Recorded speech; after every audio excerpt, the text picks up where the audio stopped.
I had previously done a story on Led Zeppelin playing a concert the same night that President Richard Nixon was inaugurated in 1969 in Wheaton, Maryland. If you remember that story, no proof exists that the band played the show. There's no ticket stubs, no posters, photos, or audio recordings, despite some people claiming to have attended the gig. Plus, some of you in the comments on that video shared the opinion that you thought the gig likely happened.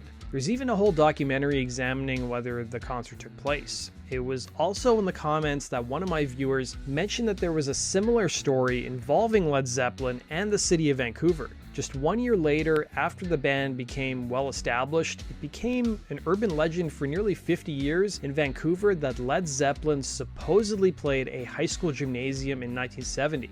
So what's the story behind the whole thing? That's what we're going to explore in today's video.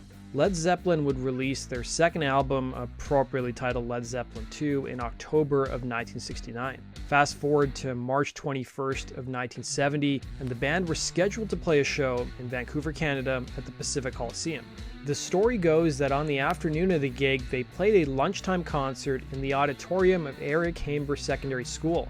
The band supposedly couldn't get access to the Pacific Coliseum for rehearsals, so someone offered up their kids' high school auditorium for them to do a pre-production rehearsal. The story would originate from a 1970 yearbook of the school that shows a photo of the band supposedly performing the noontime concert with a caption that read, "The Led Zeppelin in an annual sponsored concert entertained a packed standing room only crowd in the auditorium during a noon concert on May 21st. A Vancouver historian named Aaron Chapman, who's been investigating the urban legend, would tell CBC, if you look at the photo, they're very tight together on stage. It doesn't look like it's a big concert setting. Like any conspiracy theory, there's a great excuse to why something is the way it is. There are some people online that say it was just a joke. Other people say that they saw it with their own eyes and it was terrific. It's sort of like a UFO sighting. Just like the 1969 show in Wheaton, Maryland, you had students who claimed to have seen what they thought was Led Zeppelin perform. Well, CBC would talk to the yearbook editors in 2016, nearly 50 years after the gig took place. The yearbook editors would admit the photograph was taken from the Vancouver show at the Pacific Coliseum, adding that everyone who went to the school knew the photo was fake, and the editors were just having a bit of fun with the whole thing. Plus, you'll notice in the yearbook photo caption, it says the date of the show was May 21st, when in fact the Vancouver concert was 2 months prior on March 21st. But perhaps the date was a typo. The editors of the yearbook were also surprised that the auditorium show became an urban legend. So what about those students who claimed to have seen a band perform in 1970 at the school auditorium?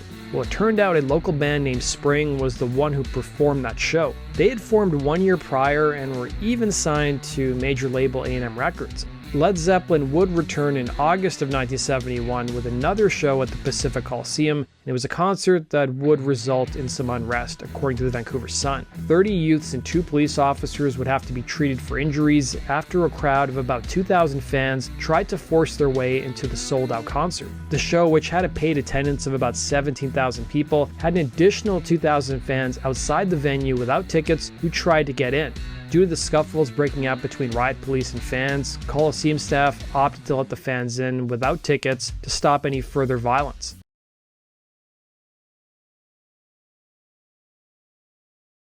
In 1969, Led Zeppelin were on their first US tour to support their debut album. One of the concerts the band played was at a youth center in a suburb of Washington, D.C. At least that's what some people claim. There is no evidence that this concert ever took place, despite some people claiming to have attended the show. Even the band's own website listed the concert on their tour itinerary, while also claiming it's an unconfirmed rumor. There's even a documentary that's been made about the mysterious show, interviewing attendees, historians, journalists, as well as music industry people. So what's the story behind the whole thing? Let's talk about it in today's video. On January 20th, 1969, Richard Nixon was sworn in as the US president, and an inauguration party followed later that night. The Mormon Tabernacle Choir would sing for President Nixon. Meanwhile, the same night, approximately 11 miles to the north, is Wheaton, Maryland, which is located in Montgomery County. That night, 55 people or so huddled up in a small gymnasium that also doubled as an event center to witness Led Zeppelin's first ever concert in the Washington area. While Led Zeppelin concerts in 1969 cost around $6 to attend, at least according to the Washington Post, a ticket for the Wheaton show was said to have been $1 or $2. By this point in the band's career, hardly anyone knew about the band, with them just having released their debut album 1 week prior. The show was supposedly organized by a local radio DJ, Barry Richards, who worked at the station WHMC. He would recall to the Washington Post, "It's unbelievable."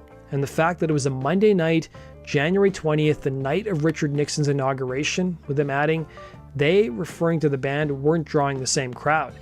Richards would claim to the Post that the gig was added last minute to the band's itinerary to fill an off night between shows in Detroit and Boston.